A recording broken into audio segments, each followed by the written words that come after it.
Okay, good afternoon, everybody.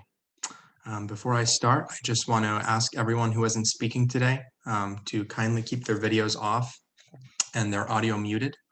That'll help us ensure that our call remains stable for everybody. I can see that the majority of you are one step ahead of me on that front, so thank you. So I want to start by thanking all of you who've joined us today, UVM students, parents, staff, faculty, community members, members of the press, friends and allies watching from across the country. As most of you in attendance probably know, the UVM administration recently announced their intention to conduct a major restructuring of the College of Arts and Sciences, UVM's largest college. The administration plans to cut 12 academic majors, 11 minors, and 3 master's programs. They also intend to close 3 academic departments, classics, geology, and religion, and consolidate 6 others into 2. 28 additional majors and minors, spared by this round of cuts, have nonetheless been explicitly placed in the crosshairs. As if the elimination of widely loved and necessary programs wasn't enough, the administration has indicated that faculty, even those with tenure, may not be spared. Indeed, terminations have already begun, with at least 3 faculty members having lost their jobs as of today. This means, of course, that the college's academic offerings and students' networks of guidance and support are 3 accomplished scholars weaker than they were just weeks ago. Despite the immense consequences that such a restructuring would have on the UVM community, the administration announced its plans without input from students or faculty. In other words, without talking to those who truly constitute the educational process. When the college's dean, William Falls, was asked why faculty were not involved in the plan's development, he responded, quote, "Maybe people smarter than me could have thought of a way to do that, but I couldn't come up with one." Unfortunately, an administration gone rogue has become the new normal at the University of Vermont in recent years. UVM has not been an exception to the privatization and corporatization which has come to characterize higher education all over the country. The administration, through restructurings not so different from the one we're addressing today, and the adoption of deeply flawed funding models, has done its part to orchestrate the very crises it claims to be addressing. Rather than being a mysterious or phantasmic result of factors beyond their control, the administration itself has undermined academic programs and precipitated the decline of tenureship among the university's teaching staff. Time and time again, the administration engineered harmful changes in search of profit and in spite of educational integrity, and time again, the university community has rallied to bring common sense and the university's core values back into frame. Indeed, though the administration contends that their plan is necessary to address the so-called budget crisis, it has been clear for some time to the educators and students at UVM that what we're facing is not a budget crisis, but a crisis of values. Today, we're going to hear from members of the UVM community, including current and former students and teachers. They will speak to their experiences, and in doing so, illuminate the virtues of a liberal arts education at UVM and the costs of undervaluing that education. Each speaker will speak for approximately 5 minutes. Towards the end of this event, we'll hold a Q&A, answering questions from the press and from the community. All are welcome to participate. So without further ado, I'd like to begin by introducing Julie Roberts. Julie is a professor of linguistics and president of United Academics. Go ahead, Julie. Thank you. Can you hear me okay? Okay, great. I have a frozen water pipe. Maybe some of you can relate. So I'm in and out of here, but I'm going to try to keep this as professional as possible. You will hear today from speakers who will talk about the human toll of these proposed program eliminations, and more recently, the non-renewal of 3 long-term beloved faculty members. I would like to use my few minutes to take a step back and talk about a larger group of people, the entire UVM community, the current faculty, staff, students, parents, our alumni, and in fact, all Vermonters. UVM has defined itself as a small and therefore accessible and personal research-oriented liberal arts institution. Students have come here trusting all of us to preserve the reputation of UVM so that the degrees they earned here at not inconsiderable expense mean what they did when they got them. That reputation is being threatened, and people across the country are noticing and paying attention to what we do here. Let me give you a couple of examples. Last summer, the American Council of Learned Societies, which is a fancy sounding name for a federation of scholarly societies, many of which our faculty and students are members of, issued a statement entitled COVID-19 and the Key Role of the Humanities and Social Sciences in the United States. In it, they called on all higher education leaders to uphold the central importance of the humanities and social sciences as you make important decisions that will shape the institution under your stewardship for years and generations to come.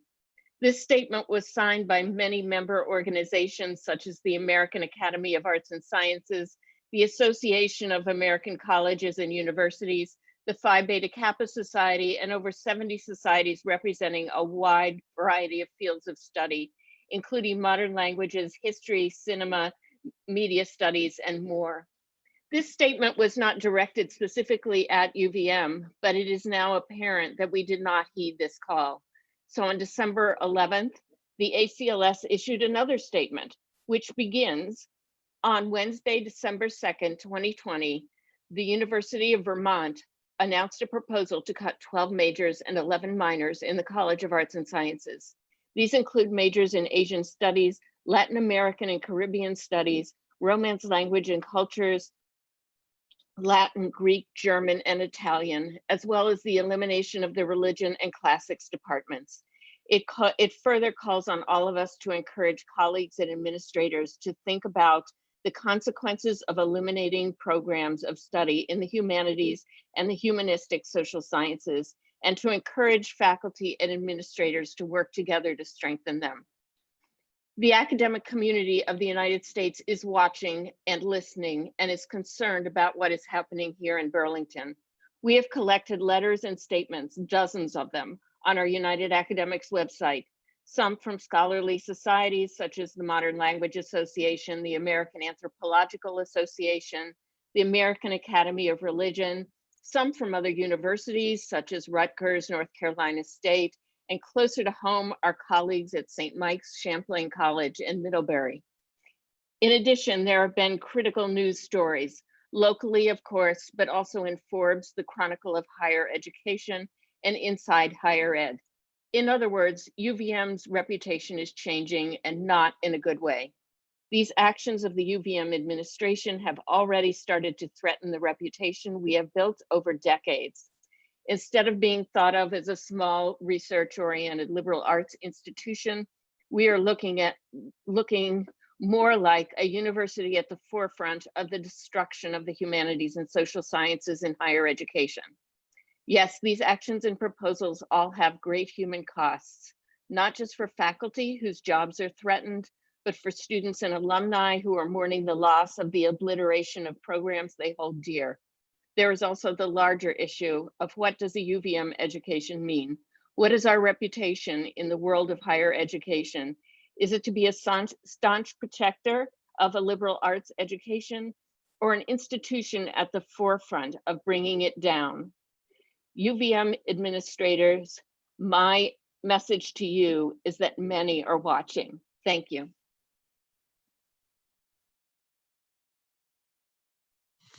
Thank you so much, Julie, for those powerful comments. Now we're going to hear from Paul Bierman. Paul is a professor of geology at UVM. Go ahead, Paul. I think you need to unmute, Paul.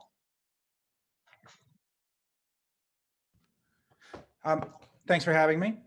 So I speak today as an earth scientist, as a 27-year faculty member at UVM, as a teacher who loves UVM, loves Vermont, loves its students. And I'm just going to jump right to my conclusions. The study of Earth cannot leave Vermont and UVM. We and our students solve complex environmental problems, and any modern education, especially a modern environmental education, needs to include the Earth. Period. No debate. I'm liberal arts trained, and I know the value of that education. It's why I'm a faculty member here. It's why UVM hired me. It's why I've had a successful career. It's why I can write textbooks and successful grant proposals. My undergrad had only 8 of 32 classes in geology. I took Greek in college. I took landscape history. I took photography. I took art history. I took lots of courses in the humanities outside of the STEM disciplines, and I really believe that's what makes me successful as a UVM faculty member. I'm going to focus today on geology and our department. We're a UVM department with 5 tenure track faculty who will remain after upcoming retirements, and a small but exceptionally vibrant and selective master's program. We take something like 5 of 40 applicants every year. Together, we teach between 700 and 1,000 undergraduate students per year across campus. The 5 of us have brought in over $14 million in research funds. We've published 3 textbooks, 350 papers. We've advised dozens and dozens of master's students. Those students fill the halls of state government in Vermont, of consulting firms, and of conservation organizations.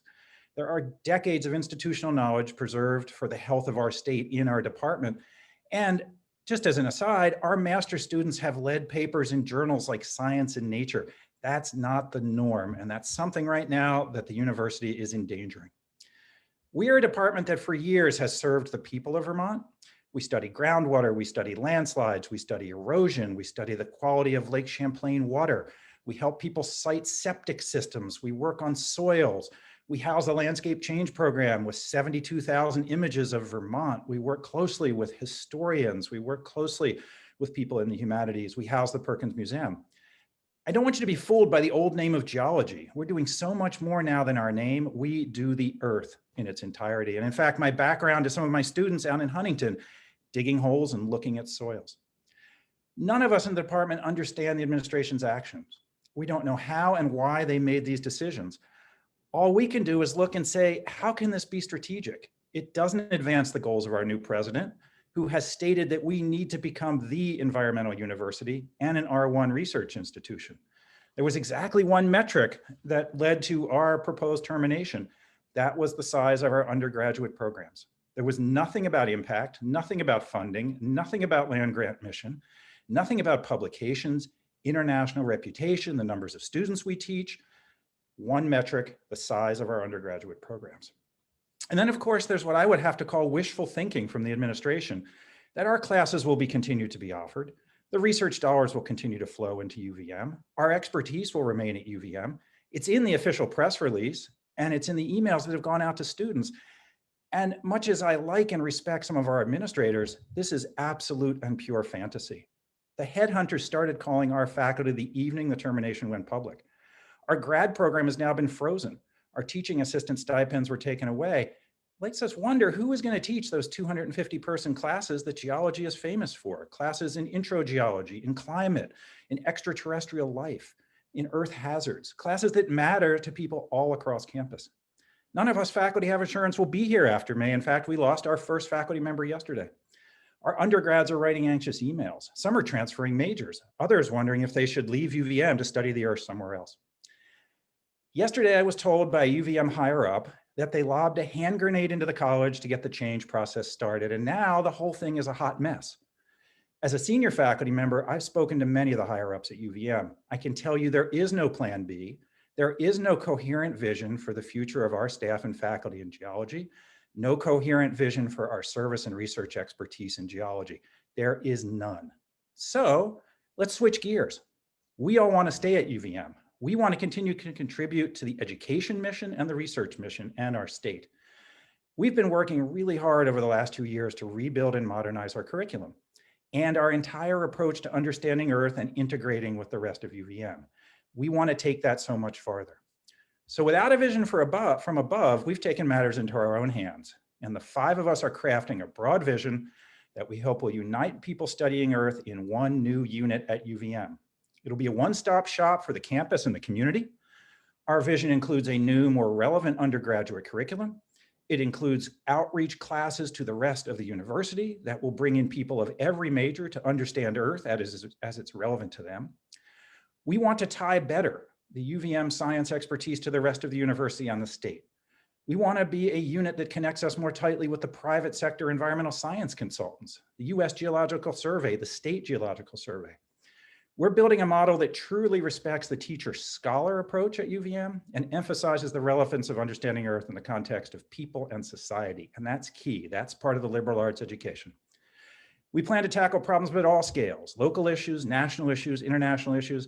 and provide that scientific expertise and instruments in labs to approach pollution, water, landslides, mapping in the lake. Should remind everyone that UVM has already invested millions of dollars in a new building for us, new labs, and so has the National Science Foundation. It just makes no sense to throw that all away. So we as a department are ready to leave the past behind and to move forward with what we consider to be a new positive vision. Now we need more than grenades from the administration. We need support for a new, innovative, integrated vision of Earth at UVM for 2021 and beyond. We as a faculty are ready and willing to advance the president's vision and to make UVM the best place it possibly can be to study the environment holistically and in the context of humanity, building on the past investments of UVM and the international reputation and alumni base we have. I just want to finish today by saying that this morning, Vermont Digger did an absolutely fantastic piece on why geology matters to the state of Vermont and to this university. And I would certainly encourage all of you to give it a read. It's a perfect summary of what we do as earth scientists for the people of Vermont. Thank you. Thank you so much, Paul. All right, next we have Catherine Brennan, a senior undergraduate student studying religion and French. Go ahead, Catherine. Thank you. Hello, everyone. My name is Catherine Brennan, and I'm a religion major at the University of Vermont. I'm a religion major, and that is a label I will bear proudly as I graduate next semester and continue to law school to imply the inherent values of intersectionality and social justice that the religion department faculty have instilled in me and in so many of my peers. I arrived at UVM my first year as a political science major.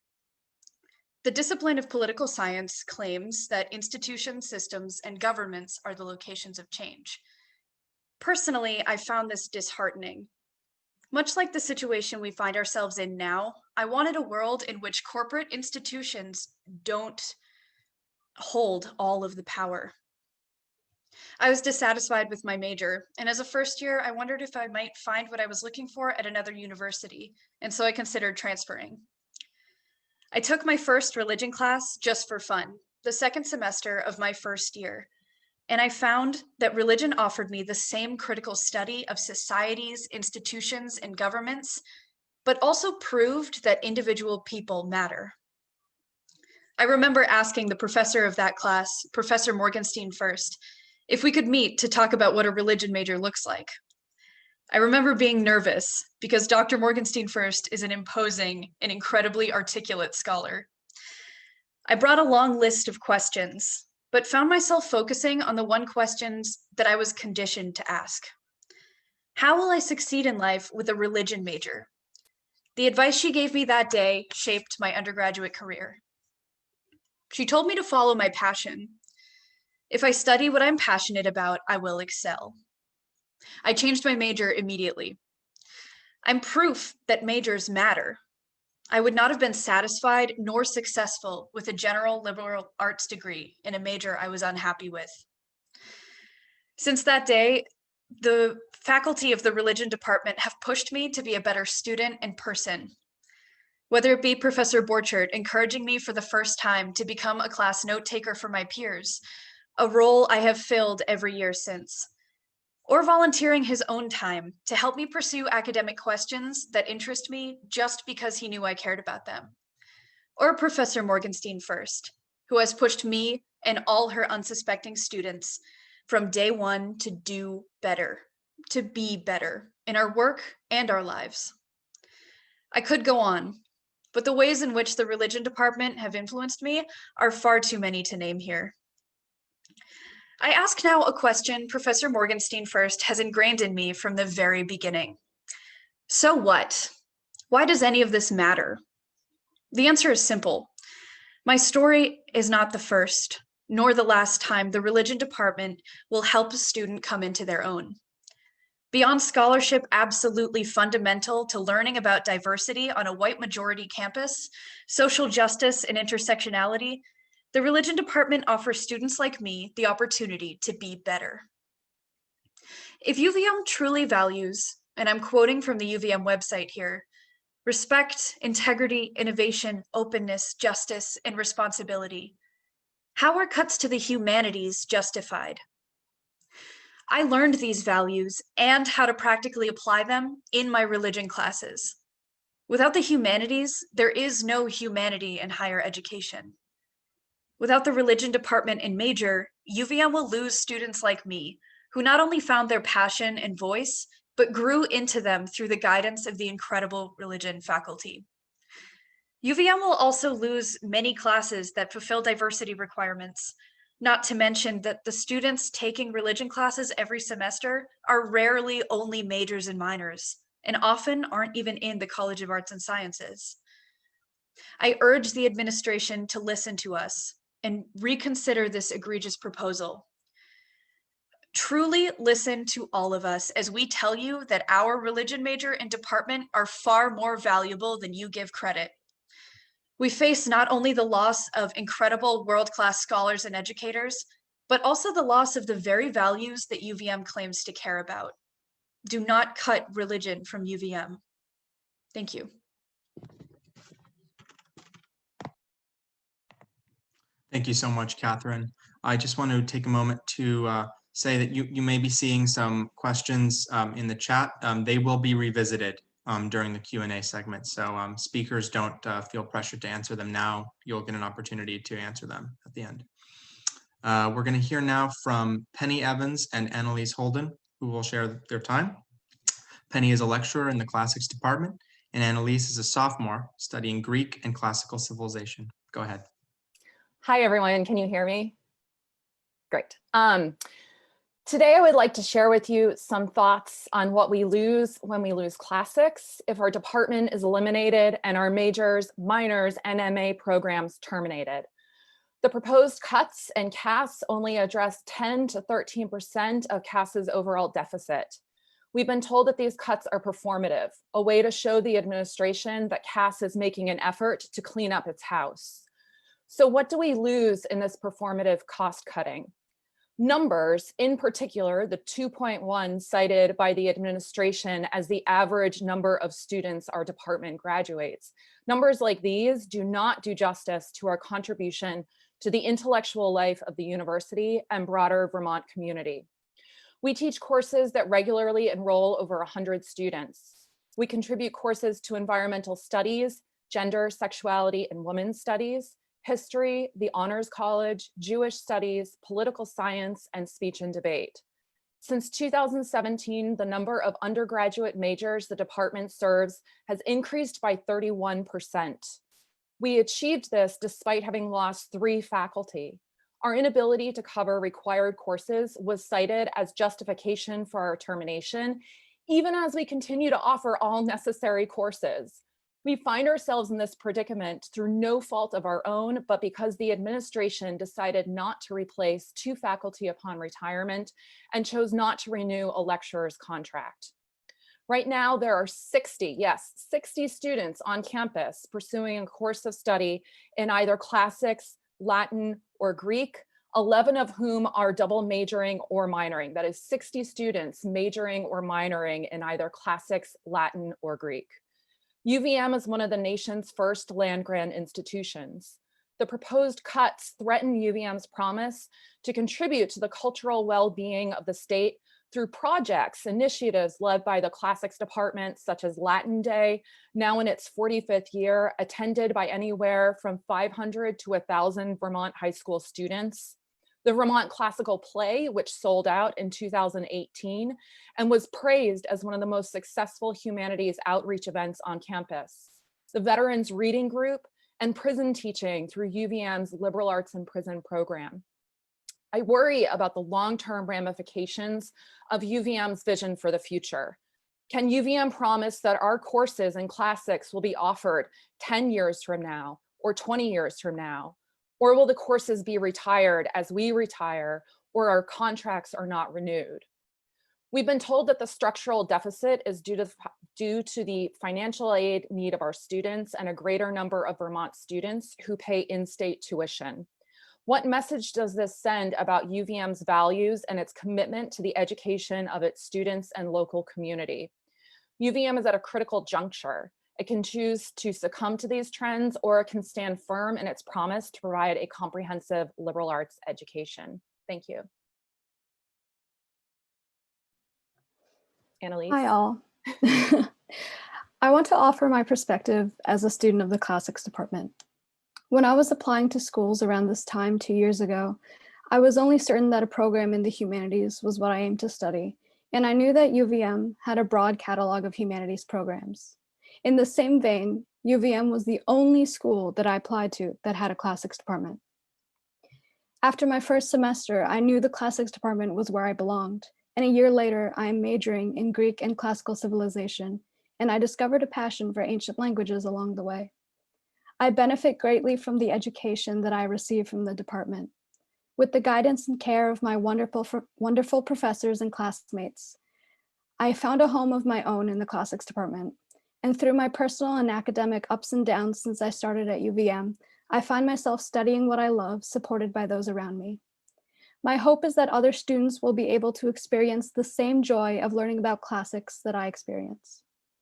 However, if these proposals go through, this will not be the case. It doesn't surprise me that these majors are low enrollment, a popular argument from UVM admin, when they're not being advertised to current and incoming students. I experienced this myself when I started here. I did not apply to UVM as a classics student simply because I was not aware of its offerings.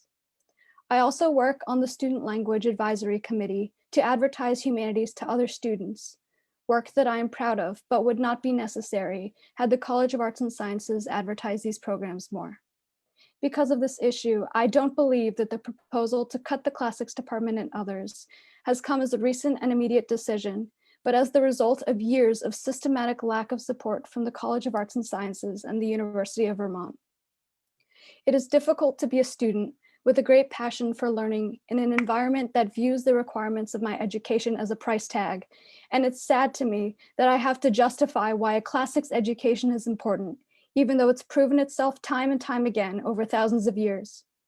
Classics are the heart and soul of the humanities, and the university should be ashamed to use the title Public Ivy when they put classics first on the chopping block. It is clear to us students that, contrary to what the administration believes, removing 27 programs and consolidating many more will not strengthen the liberal arts at UVM, and to me, it is not reflective of a liberal arts university at its core, in the words of the administration themselves. I speak for myself and my fellow students when I say that we feel this decision was not made in support of us or our education. Thank you.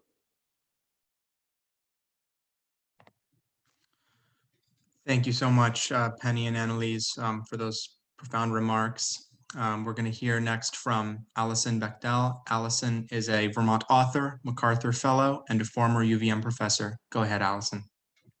Hi, I'm very happy to be here today. I'm here partly as a member of the community and partly as someone who has spent a fair amount of time in recent years on campus at UVM as a Marsh professor at large, which means I got invited to speak at various classes about my work as a cartoonist.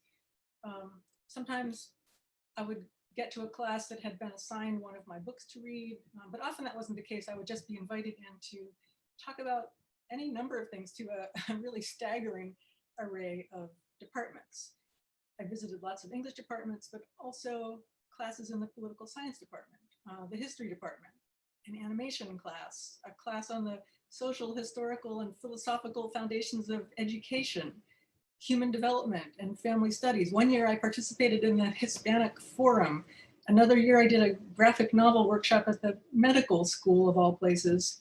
And I often felt like a paratrooper, like I never quite knew where they were going to drop me, you know, and what exciting foreign culture I would suddenly find myself. But it was always really fun. And as I would prepare for these classes and engage with the students and the professors, I'm quite sure I ended up learning much more from them than I learned from me. But I came away from this whole experience with a heightened sense of just what an intellectually biodiverse environment UVM is. And I want to say that the wide swath of cuts that have just been proposed can't help but damage that ecosystem, the intellectual ecosystem of UVM. If these majors and programs are cut, that impact will ripple out. It will diminish the richness of students' experiences. There will be fewer offerings, more students leaving for other institutions, there will certainly be a decline in the academic stature and reputation of UVM. And in the end, fewer applicants. So this just seems like a really, really bad idea to me, like cutting off your nose to spite your face. I just want to add that as someone who was not a classics major, but took a semester of ancient Greek in college, the cutting of the classics department really hits me hard. I was very moved by what Annalise just said. I can't put a price tag on what I got out of studying Greek, but I feel like it touched every part of my mind. And I would be a substantively different person without having had that experience.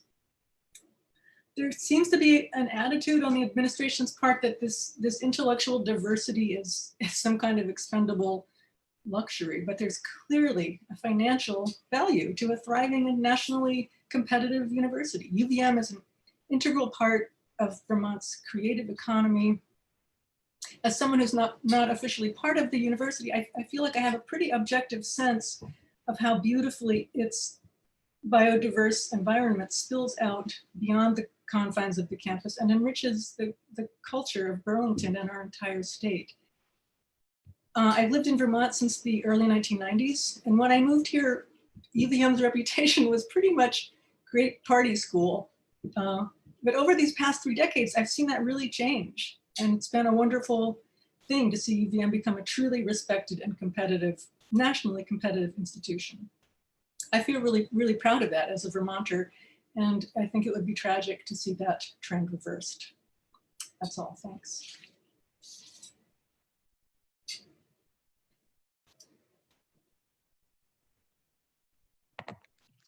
Thank you, Allison. Next, we're going to hear from Lacey Sloan. Lacey is an associate professor of social work. Whenever you're ready, Lacey. Okay, thank you. Let me just put this here. Thank you for the opportunity to speak with you today. I speak here today as an associate professor in social work, one of the many professional degrees at UVM. I'm also here to condemn the cuts to the 12 majors, 11 minors, and 4 master's courses from the College of Arts and Sciences, and to reject the decision to close the departments of classics, geology, and religion, and to reject the thinking and the math that made these cuts appear necessary and inevitable. The College of Arts and Science is central to our university mission that states, and I quote, to be among the nation's premier research universities with a comprehensive commitment to liberal arts education, environment, health, and public service. Cutting the College of Arts and Sciences in this manner does not reflect this vision. As a faculty member in the Department of Social Work, we and other professional fields rely on all of the programs in the College of Arts and Sciences to ensure that our students are prepared to enter their professional courses. Our profession is based on values, ethics, international human rights, and cultural diversity. We need the College of Arts and Sciences colleagues and courses to teach so much of the content on diversity, equity, and inclusion. This is where our students learn the languages to exist in an interconnected global world. The humanities is where our students learn the ethics and critical thinking to reinvent the world. And it's where they learn about Vermont and the rest of the world. Social work and the rest of the university cannot exist without the liberal arts. We need the majors in geology, religion, Latin American and Caribbean studies, and the Romance languages. We need religion to help our students understand the diverse peoples in our communities.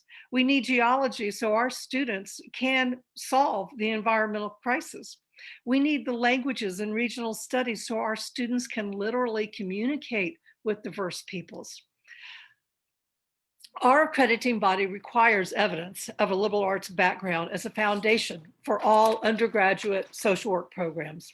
And our accreditation standard related to diversity states that the learning environment includes the program's institutional setting. What is our institutional setting saying about diversity when the cuts are being made to the college with the greatest number of faculty of color, to the college with programs that teach us so much about ourselves and other cultures? Our students need the knowledge, the values, and the skills that are offered across the humanities to become good citizens, critical thinkers, and ethical people. We strongly oppose the cuts that have excluded faculty in the decision-making. This ignores our traditions, and it's a big mistake. Faculty deliberation is the only way forward to ensure a rich and sustainable future for our university. As noted by our colleagues in a letter to the president and others, a letter from the Department of Theater and Dance, numbers may appear neutral, but budgets are also world-building exercises and account for ideological beliefs of those who create them. These cuts work against everything our university claims to be. So I speak here today to reject the decisions and the means used to gut our progressive liberal arts education here in Vermont. We can't stand by and allow the university to create an institution that none of us can legitimately recommend to students who are looking for a holistic education that is needed to become productive members in a diverse world. Thank you. Thank you so much, Lacey. We're going to hear now from Stephanie Wabi. Stephanie is a recent graduate, a combat veteran, and an MFA student at Columbia University. Go ahead, Stephanie. Hi, everybody. Thank you for coming. I'm here to represent the student veteran population at UVM. I was a combat medic for 7 years in the Army on active duty before leaving in 2016. In 2017, when my husband left the Army himself, we moved to Vermont from Hawaii, which was already enough of a culture shock to be closer to family. I was a newly enrolled transfer student who didn't have the same safety net of classmates, friends, and former coworkers. Professor John Franklin's program, Home from War, connected me with people who knew what it felt like to be caught in the middle of a significant cross-country move and a significant transition from the military to the civilian world. We read through the Odyssey that fall, followed by the Iliad in the spring. Whenever someone had a question, no matter how small it was, like what the coins must have looked like back then, Professor Franklin would return to the following class with a presentation ready. And when the budget cuts prevented another iteration of the courses for the following year, it was Professor Franklin who worked with me on his free time to find departments who might want to teach them something similar. I should mention that all of the student veterans who attended the Home from War courses were from different colleges within the university. In the Odyssey course, I befriended a former infantryman who walked me through the vocational rehabilitation process after I received my disability percentage. In the Iliad course, I sat next to a recent retiree who, to my surprise, was a Black Hawk pilot and who had deployed to the same place in Iraq at the same time that I did. He was an art major, and at the time, I was a biochemistry major. Without the course, we would not have crossed paths. Like these two friendships, there are connections through these courses that I made and still maintain today.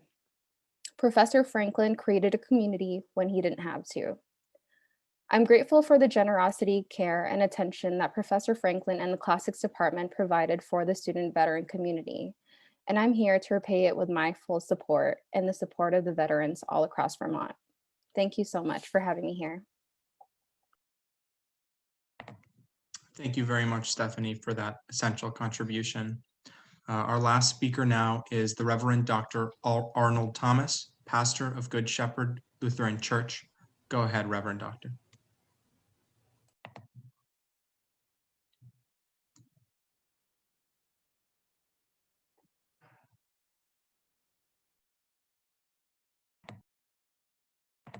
Reverend, you may have to unmute for us to hear you.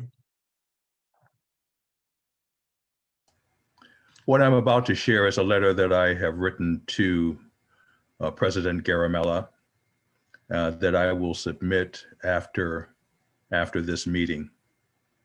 And this is what it says. If I can find it.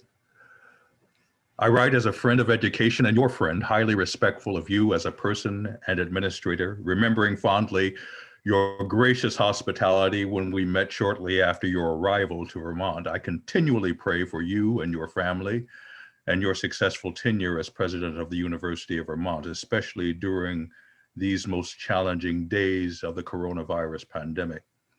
In this spirit, I must express how concerned and upset I am by the decision of the university to eliminate courses, majors, and staff in the fields of humanity. It is a decision that not only diminishes the quality, integrity, and standing of UVM as an institution of higher learning, but also feeds the dangerous prospect of an increasingly uninformed, unobjective, and narrow-minded society. I understand that this pandemic has required financial belt tightening all around, along with the need for new and innovative approaches to online learning. But to callously slash programs without considering the more collaborative approach by which all elements involved in the educational enterprise might contribute to a solution simply underscores the urgent need to replace the corporate hierarchical insensitivity that runs rampant in our society, which unfortunately your decision demonstrates. I personally believe that one's collegiate education should not be determined by the popularity or capital producing potential of course offerings, but rather by the contribution it makes to enhancing a holistic vision of compassion and stewardship for all humanity and the natural order in which we live. I believe that every entity of higher education should serve a cooperative endeavor that offers us better options to the present day dilemmas that divide us along political, national, racial, religious, gender, ethnic, and regional lines, and that sees humanity simply as beings and our political and our simply as beings and our ecological environment as commodities to be exploited. Higher education, by its wide range and diversity of offerings, should inspire an excitement for integrated and liberal learning that enables students to explore the interconnections of technology, engineering, mathematics, and the natural science with philosophy, religion, language, literature, the classics, geology, and the social sciences. This approach contributes to a more informed, objective, creative, and enlightened individual over the less informed manufactured models required by commercial success. I adhere to a faith tradition in which parables teach us that the last hired should benefit as greatly as the first hired. That instructs when one member suffers, all suffer together. And when one member is honored, all rejoice together. C.S. Lewis said that education without values, as useful as it seems, is rather a product that makes one a more clever devil. Your actions have led me to question the values by which you educate. For your values discourage a sense of mutual support, investment, and trust in the various and vital constituencies that make up the academic enterprise, particularly the faculty and students, and instead feeds an unhealthy perception of the university as a campus of competing fiefdoms, fighting each other for the scraps wealthy benefactors fling in their direction. I implore you, by paraphrasing the parable concerning the prodigal son, I implore you to come to your senses. Do not squander the trust that you've inherited, but pursue a more just and equitable solution worthy of your calling in higher education. Sincerely, your friend, Reverend Dr. Arnold Isidore Thomas, pastor of Good Shepherd Lutheran Church, Jericho, Vermont.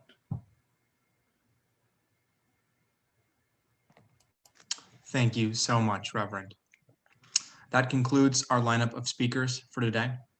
I want to express my deep gratitude to all of them for their powerful statements.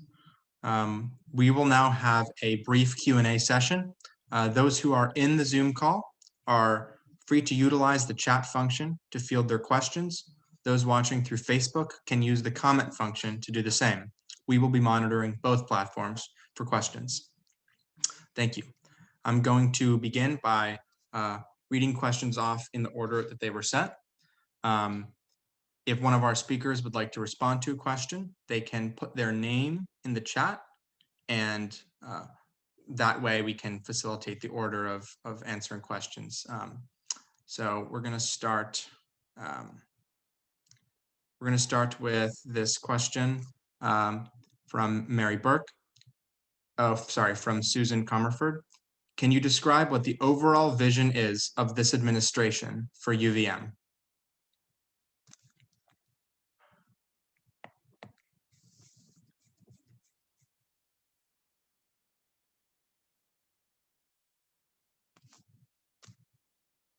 So any of our speakers who would like to take on that question? Okay, go ahead, Penny. Hi, I mean, I can really only speak to what I sort of perceive as the administration's vision for the UVM Classics department, which is that they would like to divert our resources to teaching large lecture courses or general education courses, rather than having us teach the language courses. And the languages for us are critical. They're super important to what we do. I mean, if we think about like what is lost when you maybe read Shakespeare in Russian, that might give you a sense maybe of what is lost when you read these texts in translation. We're happy to teach those large lecture classes, but what I see in terms of like the administration's vision for the future is that they want us teaching the largest courses possible, to really maximize our teaching energy, to make to make CAS and sort of their language more efficient. And what is lost is the kind of expertise that really makes the teaching that we do in those large lecture courses richer. And so like the concern that I have, and I suspect many of my colleagues have, is like, what will the future look like if we're not there sort of teaching these courses? Yes, we want to teach languages. We also want to teach sort of these larger intro level courses. But those courses really need to be taught by people who have the language and are able to interpret these texts and explain the nuances of the text, the jokes, the puns, the ways in which sort of translation functions as an interpretive lens that is not unbiased. And so when I think about like the vision of the future, just to kind of recap, because I know I'm rambling here, I like have so much to say about like what classics can offer our students and can offer the university. Like the vision that I see is that they want us teaching these large classes, and they're sort of cutting off our ability to offer the students the expertise that we have. And so I guess I'll wrap up here in case anyone else would like to address that question. Thank you. Thanks, Penny. I don't see anybody else for this question. Reverend, go ahead. Are you raising your hand to answer that question? Go ahead. Can you hear me? Yep. I think the one question I have in mind is one of what is the direction that this administration is taking when it comes to overall education? And I guess what I'm concerned about is what I fear what will happen if we go in this course, teaching large lecture courses, teaching overall general courses really detracts from that interaction, that personal involvement that the faculty has with students that Catherine mentioned. And I fear that that's going to distance faculty and students more so. And it becomes more of education becomes more of even a distance learning in the classroom, in the one-on-one personal contacts that usually take place in the classroom. That diminishes with the present course that I think this administration is taking. So I fear the course of education, if we pursue this model of education, which I fear the administration is now taking us, it creates more of an impersonal, less interactive approach to learning that I think leads more and more to an uninformed and a dispassionate student body and education and a national populace that is not excited about the method by which people are educated. Thank you, Reverend. We have a question here that was fielded in the Facebook live stream, and Paul, I think you answered this in the chat, but if you might just answer it again so that those watching on Facebook can hear the answer. The question states, please tell us what will happen to the 5 staff members in geology. Yeah, so thanks. We don't actually know. One of our staff members is National Science Foundation funded, so she has 2 years worth of funding in the bank, and so she will presumably continue as long as I continue here and the lab that I manage continues here. One of the staff members is supported by what's called an income expense account, and again, that depends on what the university decides to do with our research infrastructure. And the other 3 are, I think, far more vulnerable because they are base budget funded. So the answer is we don't know. And without them, it's going to be pretty hard to run a department, right? With no accounting and no technical support and no one to answer the phones.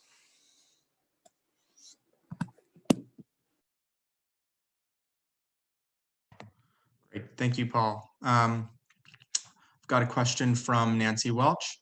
What are colleagues outside of the College of Arts and Sciences doing to support this fight against the cuts? And I just want to say quickly, that's not a question for me. I've been pasting questions into the chat from Facebook. So you'll see lots of those from me, but they're from the Facebook live stream. Understood.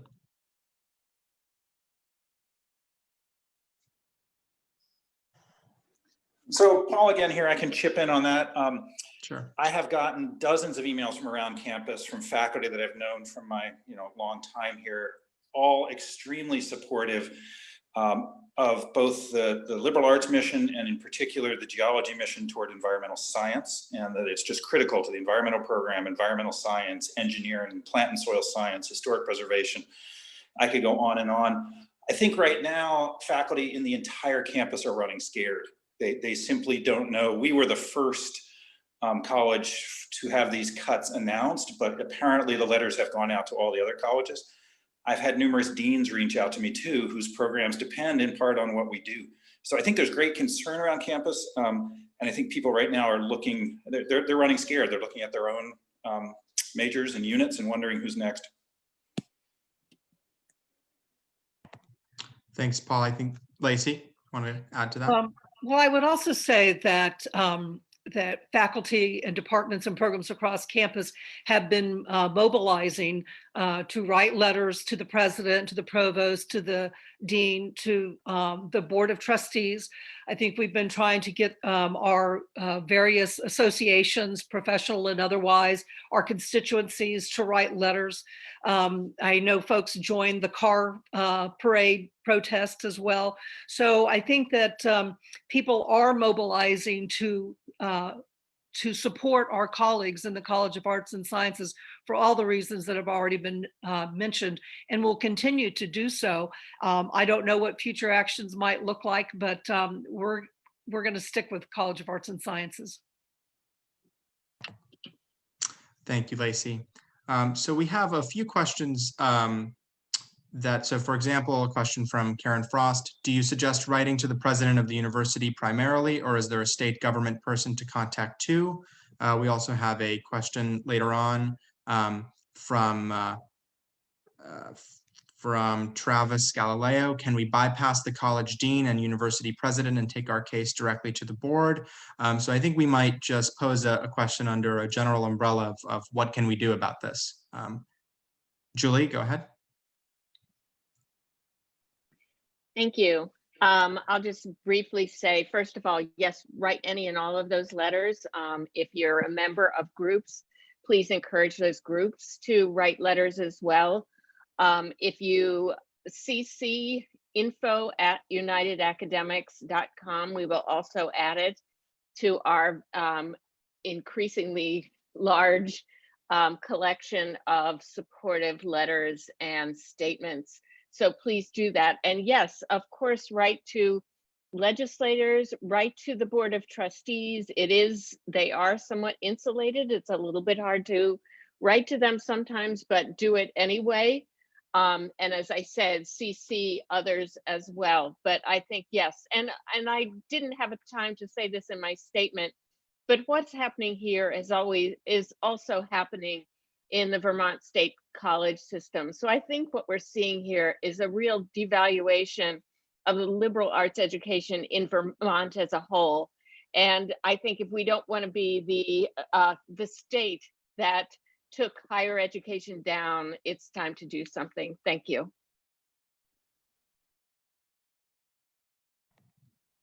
Great. Thank you, Julie. If I might add something. Sure. I know from a student perspective, something that students can do, parents, alumni, is phone calls to the administration, the dean, anybody that you can really get in touch with, just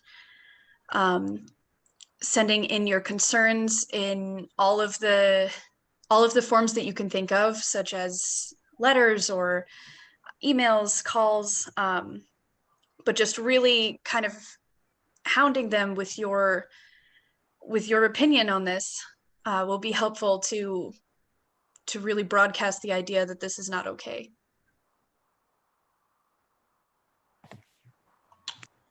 Thank you, Catherine. I'm going to just read a question that was posed in the chat, and then I'll read the answers that were provided in the chat so that folks watching from Facebook can hear that. Somebody asked, if a student is enrolled in a class next semester with a faculty member that is being removed, will we be moved to another section? Mary Lou Keat answered, the faculty are hired through next semester. Nancy Welch answered, the senior lecturers whose contracts have not been removed are still on contract through the spring, and we have to fight for them to stay with us beyond. So thanks for that, Nancy. Jean Shea asked, what role do leaders in upper administration have to reduce administrator positions, salaries, bonuses, and benefits in order to prioritize investment in a comprehensive liberal arts education? Does anybody want to take a shot at that?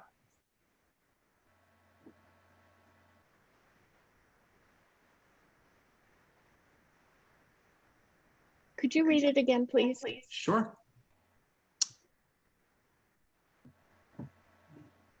Sorry, give me 1 second.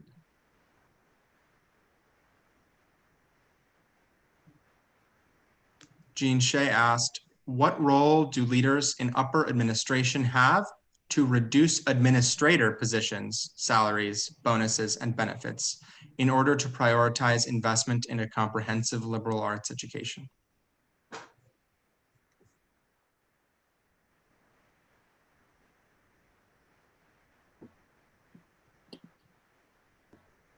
Go ahead, Lacey. Well, in my personal opinion, they have a great responsibility to look at cutting from the top and look at cutting their salaries and their benefits. And I think we can look across campus to see that the administration has not taken proportionate cuts for themselves and continue to fund rather expensive salaries at the upper echelons. So I think they do have that responsibility. Whether they're going to take it on seriously or not, I don't know. I think with enough pressure, perhaps. And I love the idea of parents contacting the university and the Board of Trustees and students. That's definitely, I think, would make a difference. Great. Thank you, Lacey. And So, Ari's hand is up. So I'm not sure if he wanted to come in as well. Okay, go ahead, Paul.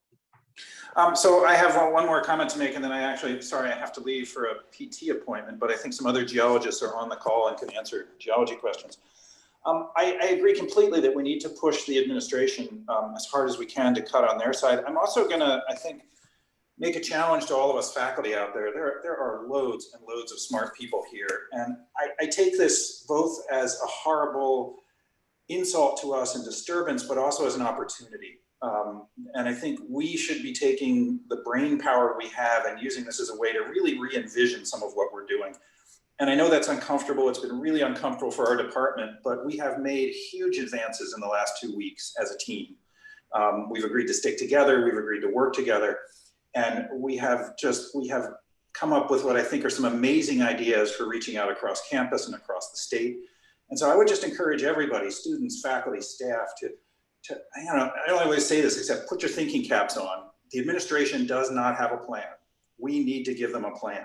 So let's do it. Let's get together, pull together, and come up with a plan that has efficiencies in it and offers to our students an even better education than we do now. I think it's possible.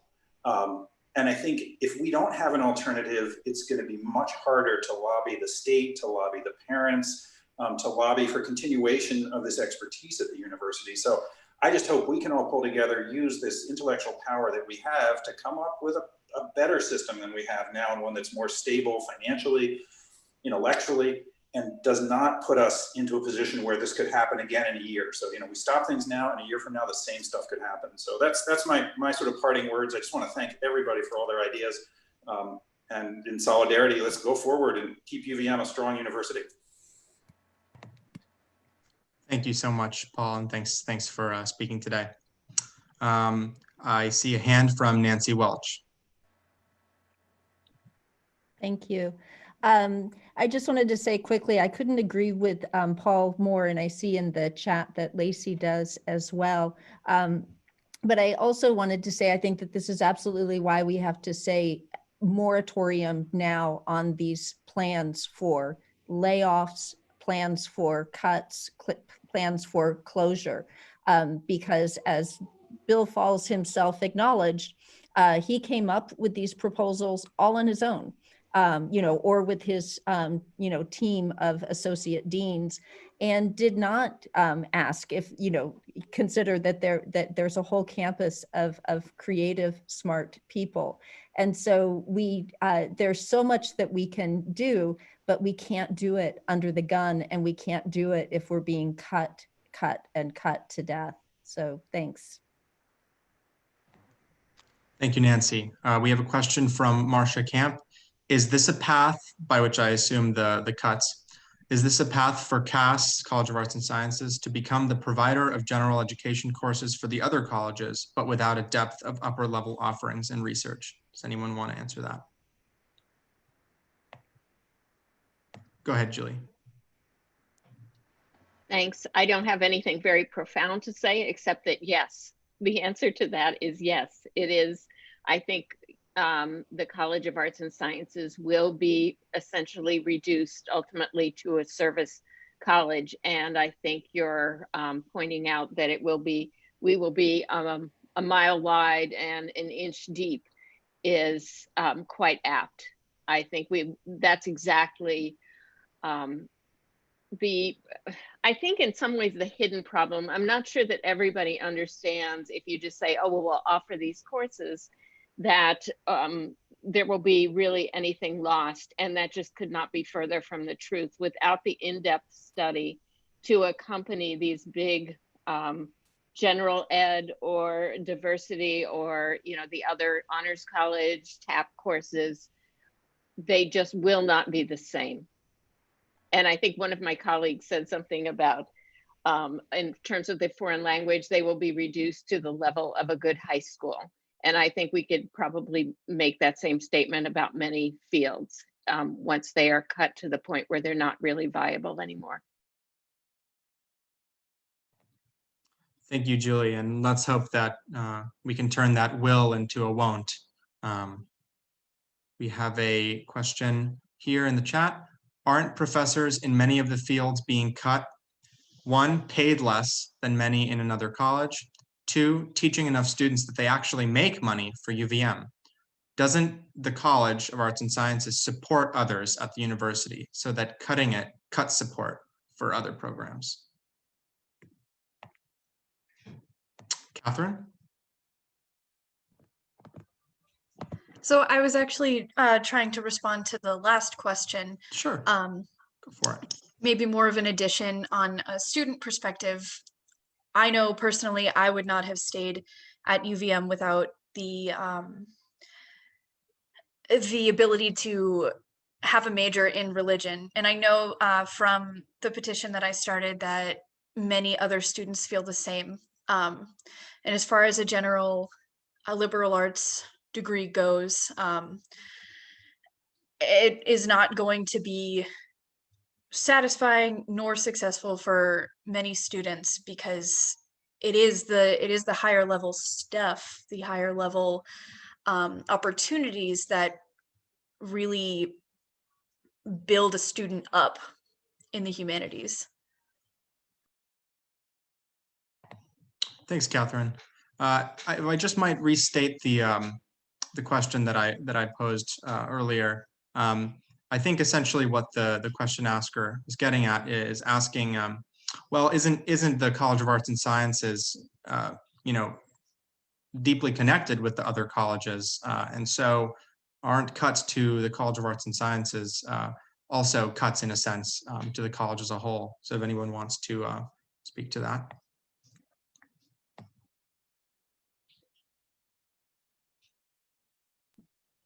Go ahead, Lacey. Do you mean if there are cuts to the whole university? Yes, because we are a whole.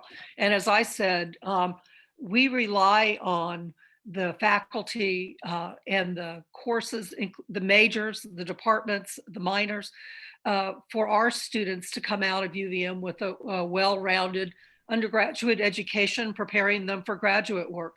And so it is, to me, it is a cut to all of us, even, and I think, and I don't know about incentive-based budgeting, but I do think that we do need to look at, you know, what are we saying when we make these cuts that are so critical to the rest of the university? So it is a university-wide cut, of course. It hurts us all, every one of us.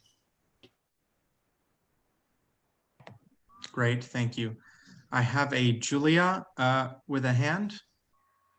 Hi, Yeah, Julia. thank you. I'm sorry if that was already mentioned. I joined the meeting late. I'm in the geology department. And to the question of whether these cuts impact overall the university also by cutting down on the College of Arts and Sciences, a lot of this to me is related also to these across programs, majors. For example, I'm pretty involved in environmental science major. So we teach a lot of courses that are important for this major that our students really benefit from. And this goes back to why we even do this job. And we really want to prepare our students to be able to solve the problems that we cause today, right? So these cross-disciplinary, cross-unit majors are amazing. The students are exposed to all these different pieces, but it won't work without the College of Arts and Sciences. It also won't work without the geology department. And this is just one example. I'm sure there's a lot of different examples. That's just one that impacts my work life every day. So just to mention that. Thank you so much, Julia. We have a question from Keith Roy. Why are these cuts being pursued during winter break? Would anybody like to answer that?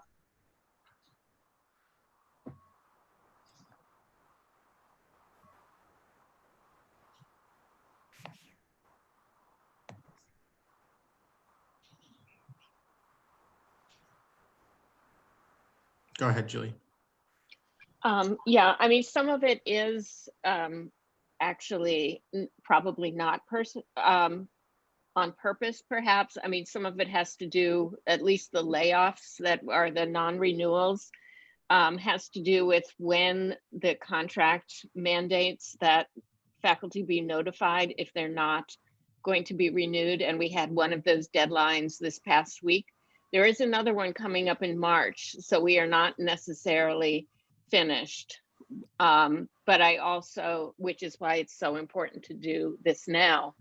I also do think, though, it's fairly typical of the administration and administrations in general to try to move some of these more controversial and badly thought out ideas through when there are fewer people on campus, or in this case, even sort of attached by internet to campus. Thank you, Julie. I think Annalise wants to jump in here. Yeah, like Julie said, I have the feeling that the administration definitely plans these decisions out. I have the fortune of living very close to campus in Williston, but many of my peers who are suffering from these cuts just as much as I am are halfway across the country, and we are not able to come together and stand in support of our professors and our departments when we're all spread out all over the country. And not only did this announcement come in the beginning of winter break, it also came in the middle of finals.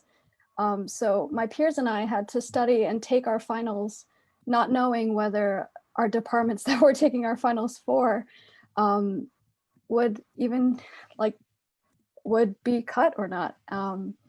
So I think it turned out to be very stressful for a lot of us. And I think that it was just a very poor choice of timing, but that the administration knew what they were doing. Thank you. Great, thank you, Annalise. Does anybody else want to come in for this question? Yes, if I may. Go ahead. The administration also, I'd like to add, only sent out the email with the exact list of majors to students within the College of Arts and Sciences. So students across colleges in different locations academically did not get the same information that the students in the College of Arts and Sciences did. So not only were we separated physically, but we were also separated because of a lack of information across the board. And so, you know, my friends who I reached out to try to sign my petition when all of this began really had no idea what was going on, as opposed to those of us who were informed relatively immediately. So that was also, I think, a directed choice by the administration to further divide students from being able to rally together and protest all of these cuts. Thank you so much, Catherine. If I might actually just add something. Many people don't know that university administrators do sit down, not just amongst themselves, but with administrators from all over the country and talk about, you know, how they're going to deal with, you know, making controversial decisions. And they have conferences about this. And if you read what they say at conferences, and, you know, this is loosely paraphrasing what a UVM administrator once said at a conference, you basically do it, you know, make decisions at extremely inopportune moments and basically do everything you can to avoid talking about substance, to avoid actually responding to the demands of the university community. And you basically, you wait it out until you can manage to fire who you want to fire, or until you can wait until, you know, the troublesome students have graduated. And so it's, although like Julie said, it's hard to, you know, definitively say that this was on purpose or that it had any type of, you know, malicious intent. It's certainly not without precedent for administrations to do this, knowing that their decisions would be very controversial and are not supported by the university community. I have a question that's come up a few times. Can someone speak to how the incentive-based budget model is driving these cuts and the creation of a, quote, deficit, unquote, in arts and sciences?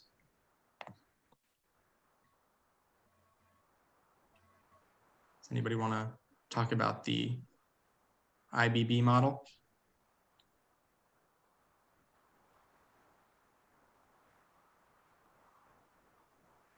Go ahead, Julie. I was really hoping someone else with a deeper knowledge of this would step up, but I will say just a little bit that the tuition that comes into the, oh, Joe, do you want to take my place and say something else? I'm happy to take your place. Thank you. So if you don't know me, I'm Joe Cutterly. I'm a faculty member in the Department of Mathematics and Statistics. I'm also the UA treasurer. I mean, to me, I see UVM as not having as much of a budget problem, but more of a funding problem. And it's a matter of how they decided to divert the funds. And I'm not going to go into the numbers, although if some of you know me, I would talk about them for hours. But what IBV does is basically takes and pulls from undergraduate tuition immediately a pool of money. It's $40 million to fund what's called subvention. And the idea of subvention is it's bringing all the units back up to kind of a break-even point that was set on the first year that IBV was designed. And the thing to remember about subvention is this money is coming directly from undergraduate tuition dollars. And so the odd thing is if you look over the past 5 years, at least what I calculate is Cass has put in or contributed about $88 million to subvention monies and received back 53 or 54 million. So a deficit of about 35. So basically what that's saying is Cass is supporting other units on campus to the tune of about $35 million in regards to undergraduate tuition. And I mean, there's nothing wrong with supporting other programs. There's always going to be units that are, in a sense, generating more revenue, making more money than other programs. That happens in any institution. The problems happen when you start penalizing organizations or units for not generating enough when they're already kind of giving so much. And to me, the most glaring thing is if you look at the Lerner College of Medicine, LCOM, they have received, well, first I'll say, over the 5 years, they've paid into subvention at the tune of about $6.7 million, but have benefited from receiving about $67 million in subvention. So they've had a net kind of surplus of about $60 million in subvention. That's net, or that's undergraduate tuition dollars coming into LCOM. That's money that students are paying, our undergraduate students, that get funneled over to LCOM. Again, I don't have any issues with kind of different units propping up different units, but when you start penalizing the kind of core academic units where these students basically live to the kind of detriment of kind of supporting these other units, that's when you have problems. And again, I could go into the numbers if you want, but that's the quick and dirty. Thank you, Joe. Actually, I took a class with Professor Cutterly, so I know that the professor can talk about numbers all semester long. But it was as a sociology major, it was something that, you know, taking a class in the mathematics department motivated me to double major in mathematics. And I'm certain that though right now we're talking about geology and classics and religion, that you know, 4 years from now or even less, it may not be possible for a student to have the same experience that I did.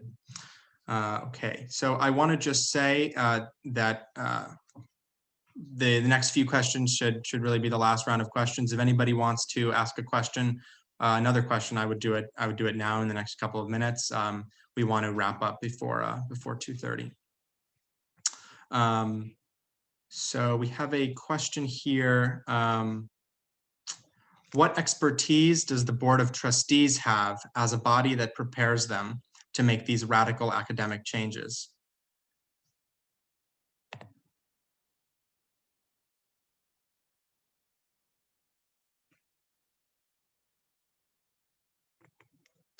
Does anybody want to speak to the Board of Trustees?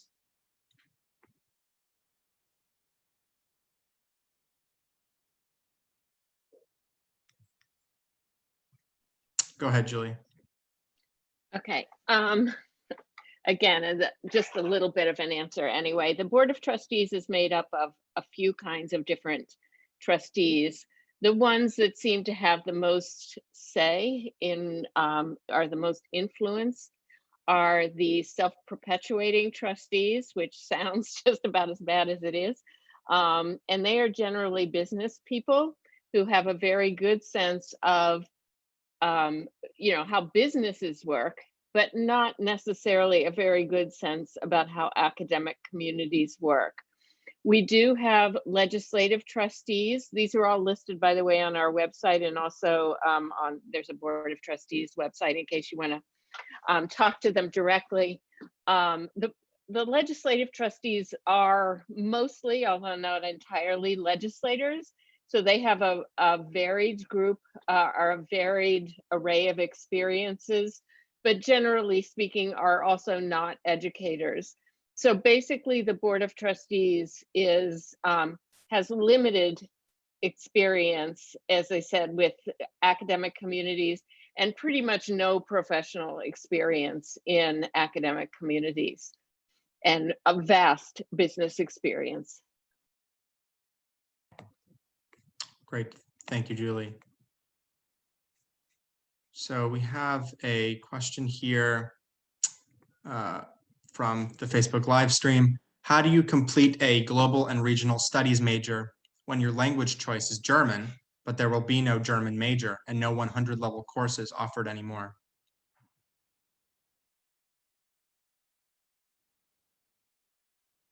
Anybody like to speak to that?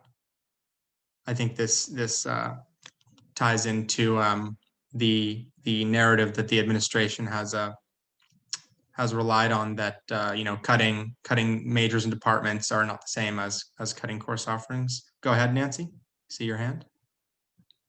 Yeah, I just wanted to say that's exactly it. I mean, we have a campus that's so integrated. We have interdisciplinary programs like global and regional studies, like environmental studies and environmental sciences that depend on the very departments that are facing threat of closure or reorganization and reduction. I also wanted to say, I'll put into the chat in a moment, that anyone who wants to continue to strategize about what we do to educate our trustees to push back against these cuts and so forth, there's a next planning meeting this Saturday at 3 p.m. And you can, if you're on Facebook, you can join the group UVM United Against Cuts and get the link that way. Also feel free to email me, nwelch, W-E-L-C-H, @uvm.edu if you'd like the information. Thanks.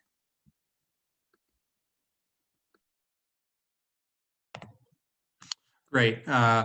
We have a question here in the chat. What do students think of the fact that so much money from undergraduate tuition goes straight into the coffers of a unit that teaches no undergrads and is among the richest on campus, not to name names? I think, Annalise, did you want to speak to that?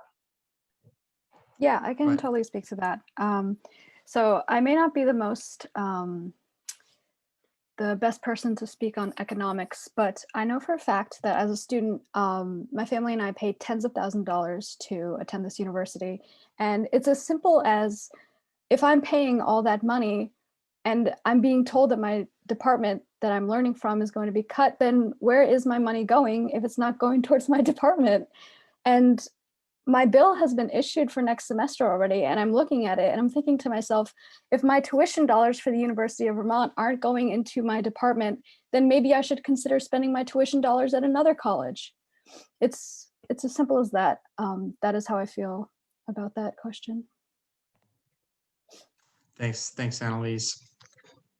So I want to just read a statement here so that those that can't see the chat can hear it. This is from Philip Ambrose, Emeritus Professor of Classics. Philip says, several have called for support from other UVM colleges and programs. Under President Davis, there was a serious proposal to eliminate the College of Engineering. In the Senate meeting, only 2 voices were raised in protest.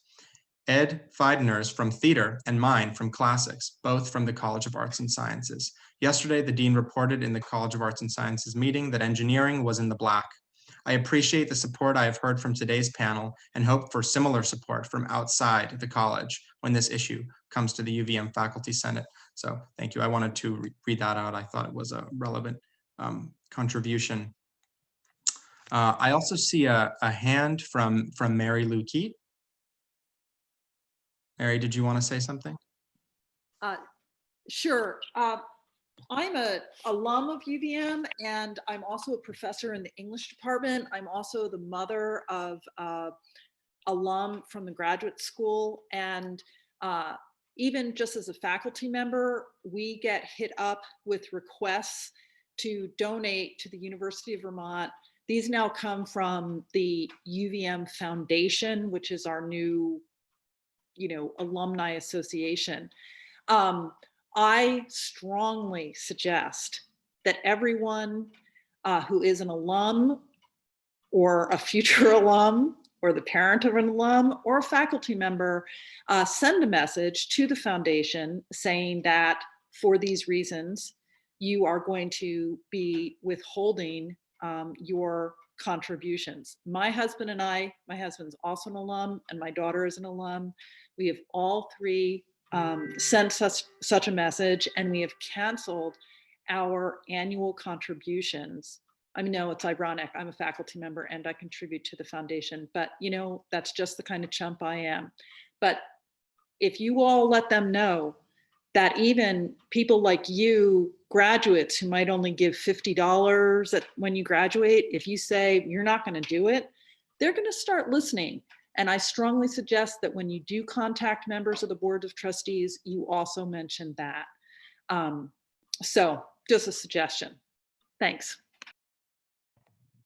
Thanks, Mary. Yeah, that's very important. From what I've heard, alum have been very successful in getting the administration to respond to their concerns and complaints. And as these cuts have shown us, what really speaks loudly to the administration is the language of money. So thank you, Mary, for that suggestion. Did you want to say something, Reverend? I see you've unmuted. Yes, I do. I'm trying to unmute my screen as well. But let me just say that I am not an alum of the university. I come from another means of education.